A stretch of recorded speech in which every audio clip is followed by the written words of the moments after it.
వాక్యమే నన్ను బ్రతికించెను, నా బాధలలో నెమ్మదినిచ్చి గొప్ప ఆదరణ కలిగించె నాలో.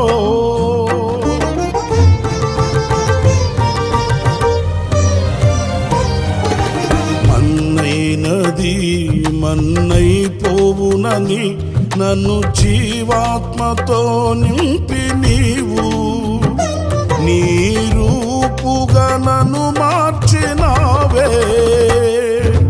నిత్యం నీతో నడుపుటకు నీవు